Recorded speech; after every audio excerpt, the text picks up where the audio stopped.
Ipinagmamalaki ng Seventh-day Adventist ang pahayag ni Senador Bato na wala daw umano siyang nakitang kriminal sa Seventh-day Adventist.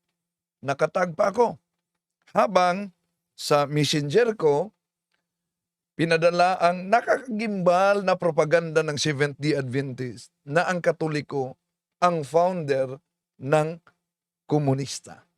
Naalala ko i-share sa inyo. Unang-una, talagang humahanga ako sa Seventh-day Adventist Church. Hindi ako nambubula dahil kaharap ko kayo. Pero sa lahat na nakilala kong Seventh-day Adventist Church, wala pa ko nakita nga Seventh-day Adventist Church na tao nga dautan. Puro tarong. So, yun. Ang pahayag na yan ay tinatag pa ako ng Seventh-day Adventist Evangelist na sa mga di makaunawa ng Cebuano, pinagmamalaki ni Bato na nagiging speaker, Senador Bato, sa Seventh-day Adventist na wala daw umano siyang nakitang kriminal, masasama sa Seventh-day Adventist. Lahat ay matino talaga. At sa isang banda naman, yung propaganda ng Seventh-day Adventist na ang Katoliko ang nagtatag sa komunista. Yung mga iba't ibang kilosang komunista like Mayo Uno, Gabriela, yung Akbayan, hindi nyo ba napapansin may mga paring Katoliko na leader sa mga grupong ito? Kung kilala nyo si Balueg, paring Katoliko yan, si Conrado Balueg, di ba? O si Luis Halandoni. Malaki kasi ang kinalaman ng simbahan sa pagkakaroon ng mga ganyang samahan eh. In fact, ang komunismo ay itinatag ng simbahang Katoliko, yan ang hindi nyo alam. Yan mga kapatid, ang grabing propaganda ng Seventh-day Adventist na kung di mo pag-aralan ang ating pananampalataya, delikado matangay ka sa mga propagandang ito sa Seventh-day Adventist na tatag ni Ellen Goldwhite dahil ang kasinungalingan pag ito'y palaging inulit-ulit ay magmukha talagang parang katotohanan, lalo na sa ating mga kapatid na kulang ang kaalaman. Sasagutin natin ito. Samahan ninyo ako.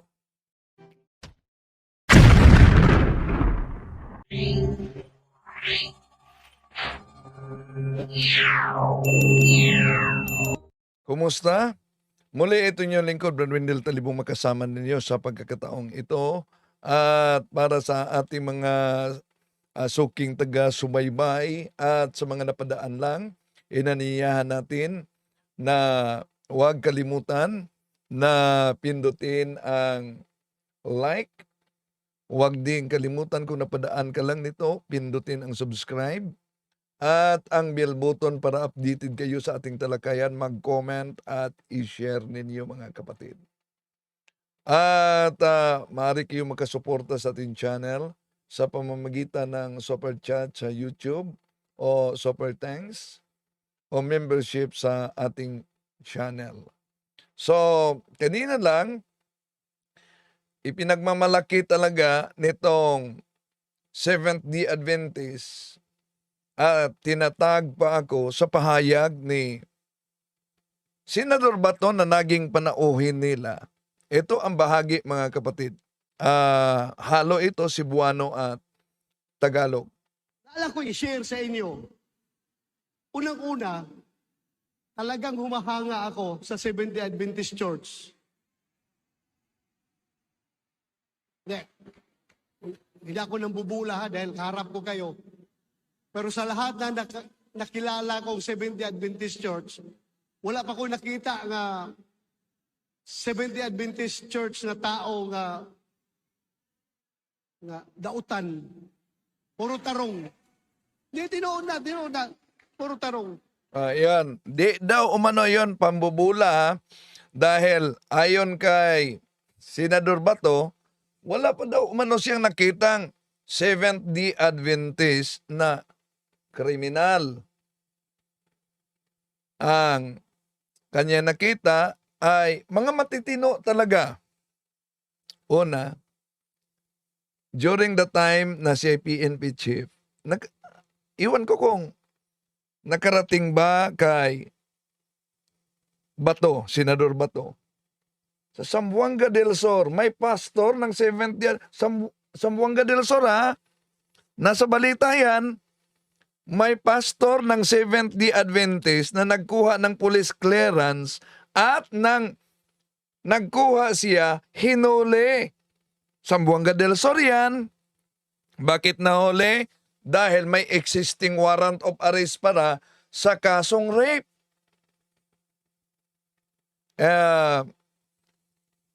Yun ay patungkol sa balita sa Seventh-day Adventist. At hindi lang yan sa Pilipinas, mayroon pang nakaulat kahit sa ibang bansa na pastor na Seventh-day Adventist na dinakip. Another big story at 5, lawsuits filed against a former pastor and the Florida Seventh-day Adventists. Attorneys for two women who claim they were sexually abused by a pastor say the church was negligent. Pastor Billy LeVay was sentenced to 7 years in jail last year. A judge found him guilty of sexual activity with a minor and child abuse. News 6's Nadine Yanis was at the press conference today. She's alive at the church off Rio Grande in Orange County. So, Nadine, both women had some very powerful messages today. Well, Matt, they wanted to tell their stories of what they say happened within these church doors behind me here when they were both elected into coveted secretarial roles here to the pastor back in 2016. And they say that within the Haitian community and Haitian churches, the church is like a second family and the pastor is like a second father, which is why they stayed silent until they announced this lawsuit today. Billy sang my mother's funeral. And my father, in his head, he's saying he would never do anything to my girl. Kenya Gills was just 16 years old, and her father was the right-hand man to the pastor of the Bethel Seventh-day Adventist Church, Billy LeVay. Oh, yan. Pastor yan ng Seventh-day Adventist Church. At kung sinabi ni Senador Bato na ano daw, wala siyang nakitang kriminal sa Seventh-day Adventist. Una, baka nakalimutan ni Bato na during the time ni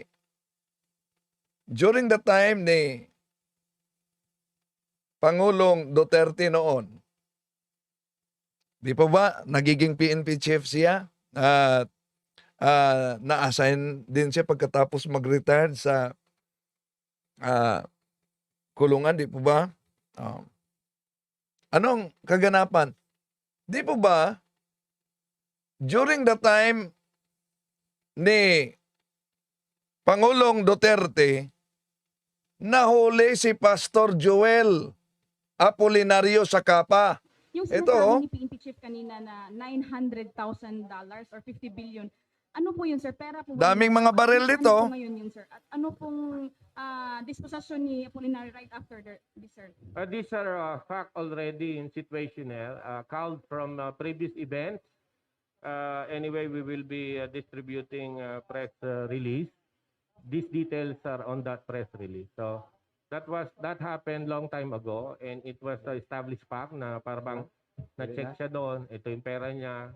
These are backgrounder situational. However, we will be giving a press release copy to the media. Okay, lastly, sir. Posible ba, sir, na from terrorist group ang mga armas for the Anti-Terrorism Council will be declared? Kasi as daming mga terrorist armas. since they are possessing this kind of high-powered firearms, sir? Yeah, that's why I said we will look. So, sino si Pastor Joel Apolinario? Basa sa kanya kung sino. Described as a self-made man.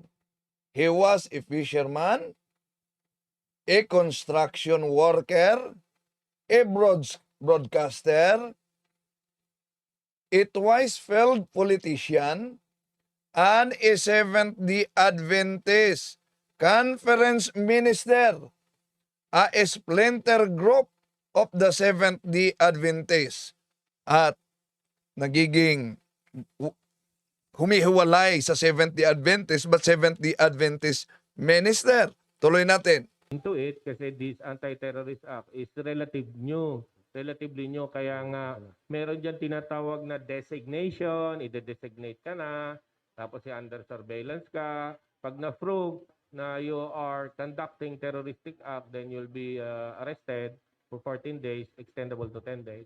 But we will check if they have violated the Kung naalala nyo, si Pastor Apolinario, Pastor Joel Apolinario, founder ng Kapa yon sa General Santos City, dami ang nadala. Nakaabot ba yan dito sa Osami City? No?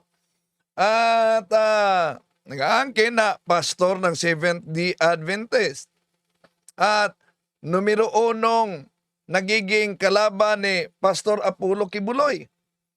At kung tingnan pa natin ang mga naulat sa ito, Seventh-day SDA pastor arrested, alleged child trafficking.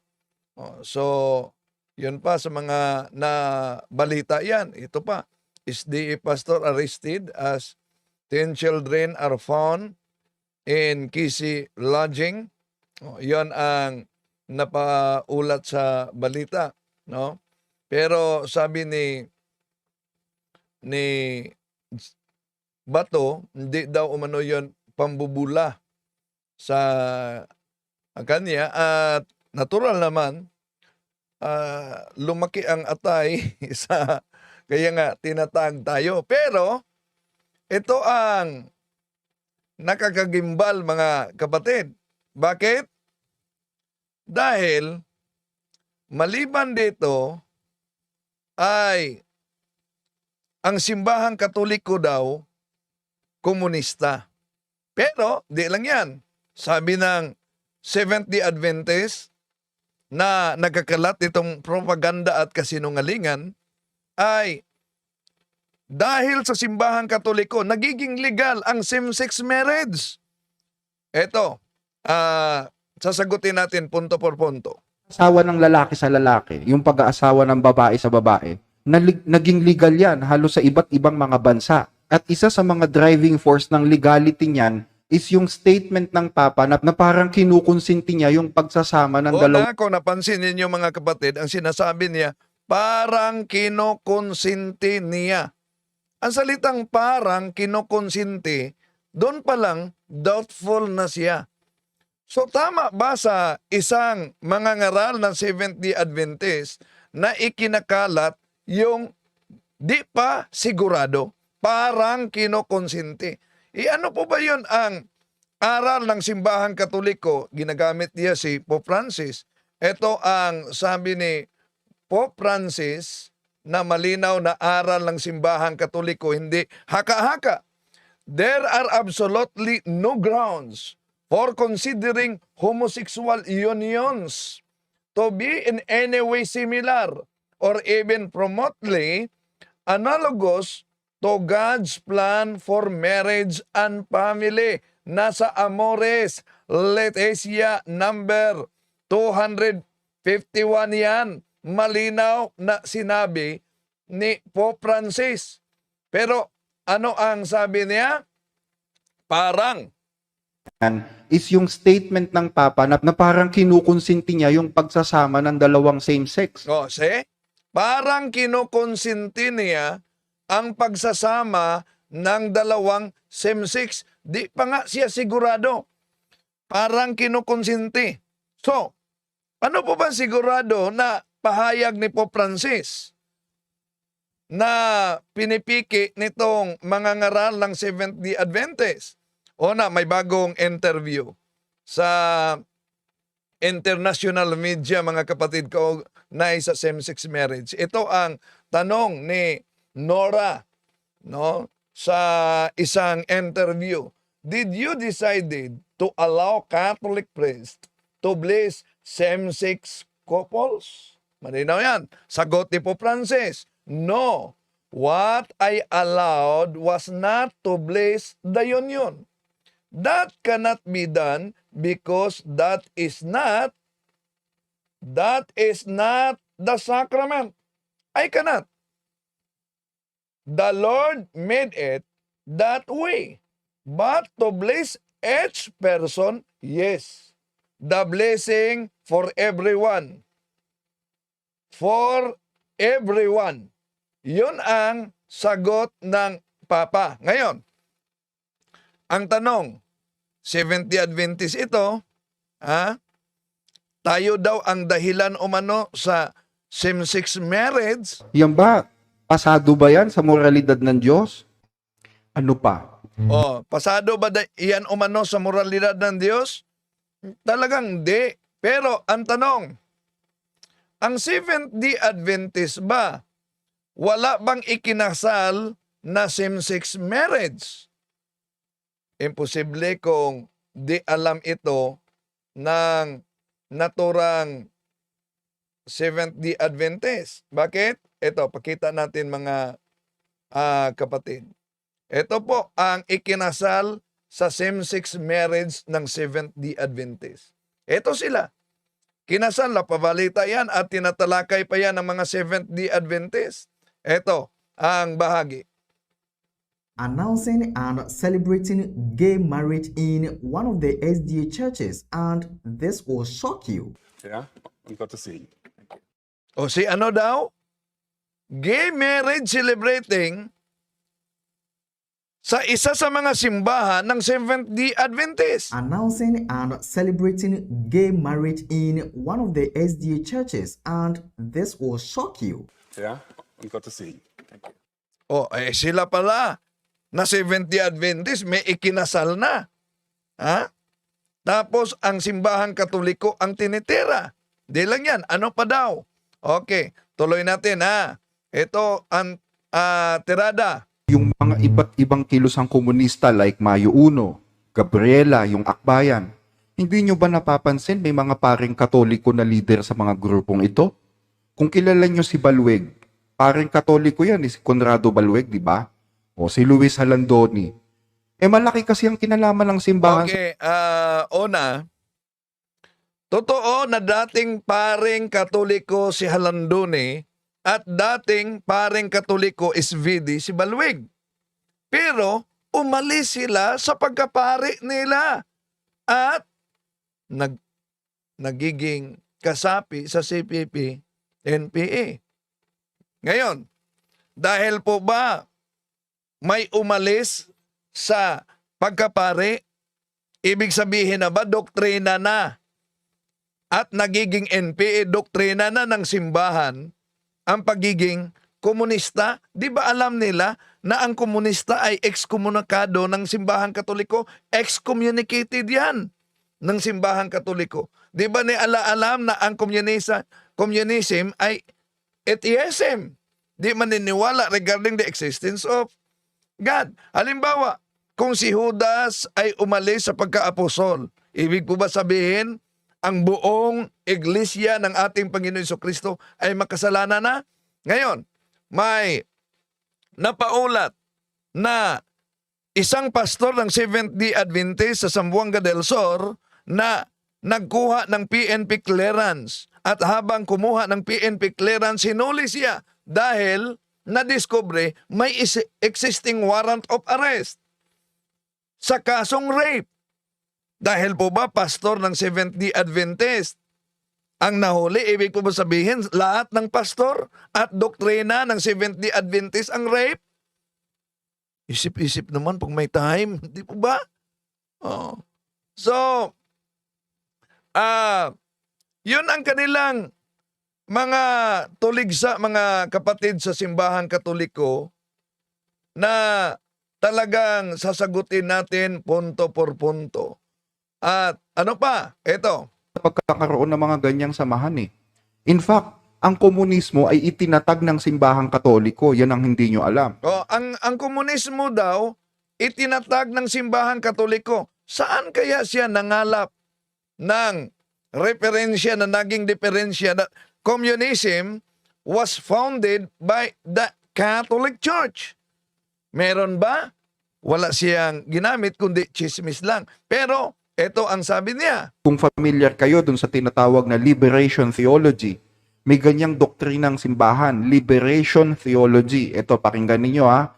Ang sabi dito sa Wikipedia, liberation theology developed within the Catholic Church in Latin America in the 1960s as a reaction to the poverty and social injustice in the region. Okay. Bago dyan mga kapatid, kailan na-develop ang liberation theology? Itong liberation theology, hindi ibig sabihin na kung may nagturo ng liberation theology, ito na dugma at doktrina ng simbahang Katoliko. Bakit?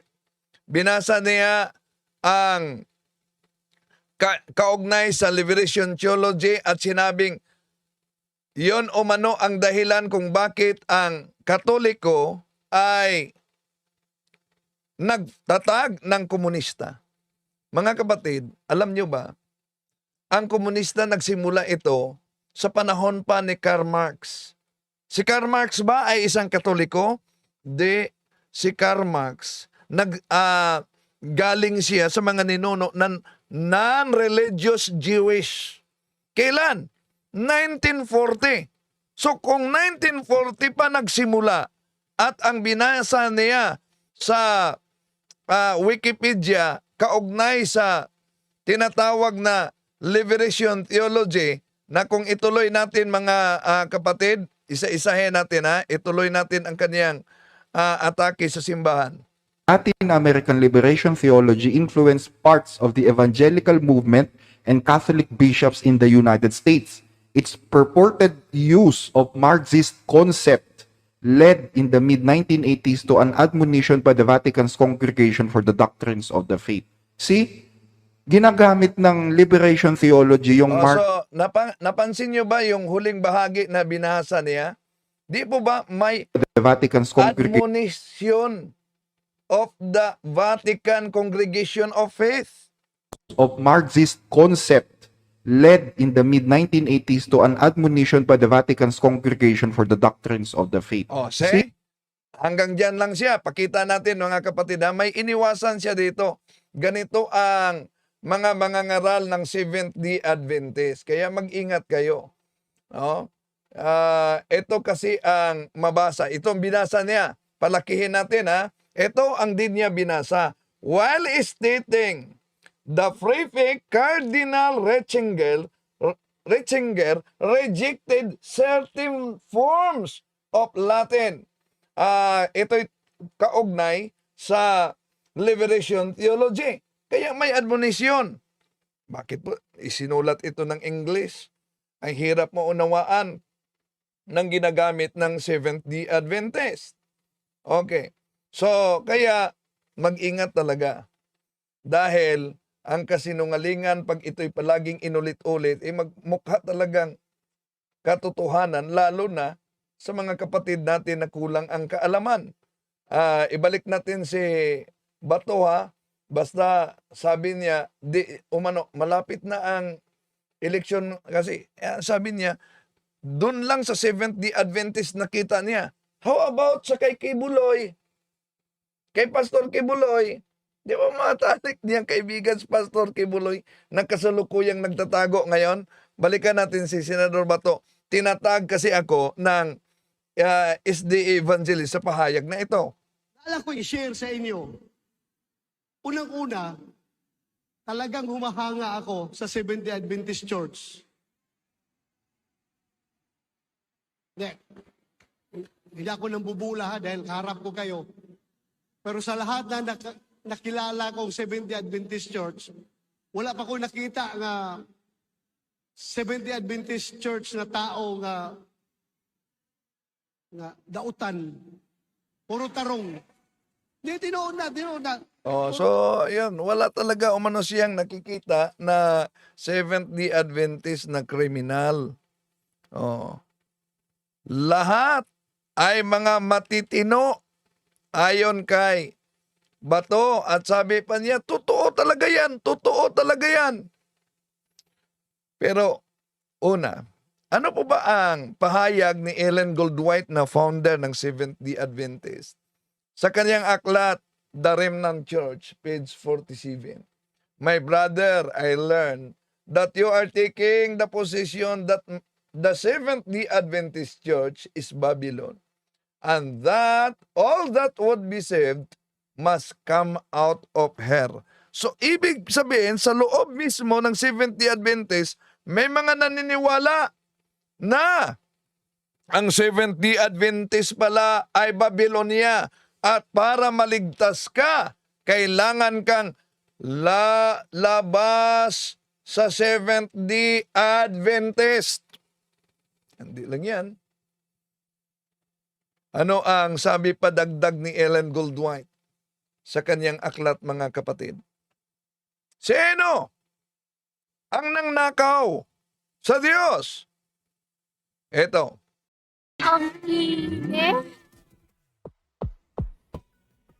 Del Monte Juices. Ayoko na, Zach.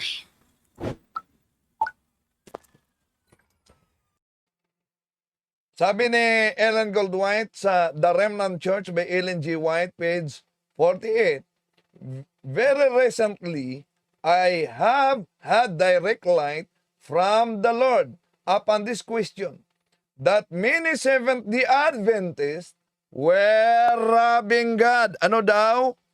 Ninakawan ng Seventh-day Adventists, maraming mga Seventh-day Adventists nang nakaw sa Diyos. Si Ellen Goldwhite mismo ang nagsabi diyan. Sino ang may koneksyon sa impyerno? Kung puntahan natin ang Seventh-day Adventist aklat ni Ellen Goldwhite, mga pangyayari sa wakas ng panahon by Ellen G. White, page 146. Ito ang ating mabasa. Maraming titindig sa ating pulpito kasama ang mga sulo ng kasinungalingang hula, sinindihan galing sa sulo sa impyerno ni Satanas. Delikado to. Bakit? Nasa aklat nila mismo, daming titindig daw. Kaya, batay sa kanilang aklat, saan itatapon ang Seventh-day Adventist? Balikan natin ang aklat ni Ellen Goldwhite, The Last Day Events by Ellen Goldwhite, page 54. And thou, Capernaum, Seventh-day Adventist, who have the great light in the point of privilege, shall be brought down to hell. Saan daw itatapon? Sa impyerno. Kaya mga kapatid, di po layunin natin na saktan ang damdamin ng ating mga kapatid sa ibayong pananampalataya, lalo na sa Seventh-day Adventist. Pero, ito aklat ninyo, basahin ninyo yung aklat ninyo. Siguradong may kopya kayo. Tingnan niyo, hindi lang yan. Ito Cebuano ito, mga kapatid. Cebuano ito. At binasa din ito ni SDA Pastor Cesar Dizon. At siya ang nag-explain ito. Bakit? Magtaka ka sa kanilang aklat, ang dakong away ni Ellen Goldwhite. Kaya sabi ng mga SDA, nakapagtaka naman. Bakit sinabi diyan sa aklat na si Ellen Goldwhite ay isa sa mga bulaang propeta kung siya ang may akda? Kaya nga, kung nagtaka kayo, lalo na kami, sa inyong aklat ito, bakit isinulat yan? Tingnan niyo, mga kapatid, ito pamagat ng aklat, oh. Ito pamagat ng aklat. At binasa, inamin yan ni Pastor Cesar Dizon. Binasa niya yan, pinaliwanag niya. Pero kung sa Cebuano pa, nahirapang nagkalisod-lisod. Eto, Cebuano, gitagna kini ni Jesus sa kasayuran nga ang isyu bahin sa tagna nahimong labing dako nga pagsuta alang sa katapusan nga adlaw. Og manggula ang daghang mga bakakong manalagna nga magpasalag sa kadaghanan. Mateo 24:11.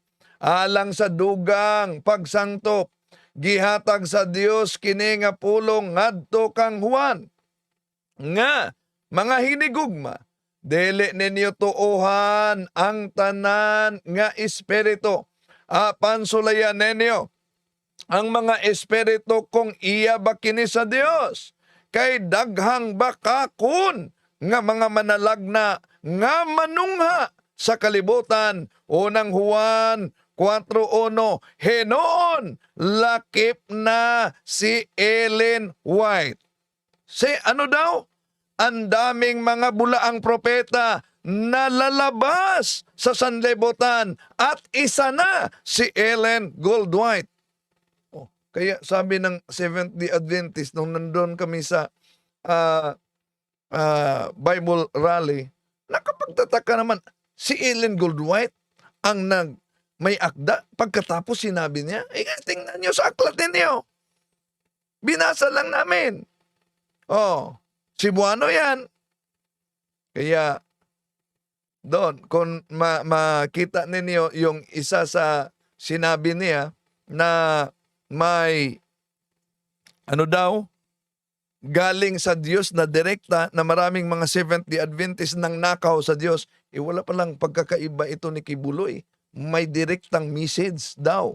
Walang pagkakaiba ito sa founder ng Islam na si Muhammad. Walang pagkakaiba ito sa founder ng Mormons. Lalo nang walang pagkakaiba ito sa founder ng Iglesia ni Kristong si Felix Manalo. Kaya mga kapatid, mag-ingat talaga. Dahil ang pagkadaya ay pwedeng maranasan sa iba't ibang paraan. Pero napakadelikado pag madaya tayo sa pananampalataya dahil nanganganib pati ang ating kaluluwa. So ngayon, napansin ninyo, tayo ang tinitira. Tayo ang tinitira na dahil sa Katoliko may same-sex marriage daw. Di ba niya napansin? Inosente ba siya? O kaya ignorante? Or all of the above na ang Seventh-day Adventist mayroong ikinasal sa same-sex marriage. Mga kapatid, hindi po natin layunin na saktan damdamin ng ating mga kapatid. Ngunit ko nasaktan man kayo, hingi ako ng sorry sa inyo. No? Pero tiisin nyo na lang. Dahil katulad sa isang sugat, kung ito'y gamutin sa pamamagitan ng napaka-epektibong gamot, maramdaman mo ang hapdi. Pero sa likod, yan ay may kagalingan. So, sa pagkakataong ito, pasok na tayo mga kapatid sa punto por punto. Okay sinagot lang natin, batay sa request. Dinadala, ipatuloy pa natin ito. Ang daming mga isyo na tinitira talaga tayo mga Katoliko nitong malaking propaganda sa Seventh-day Adventist.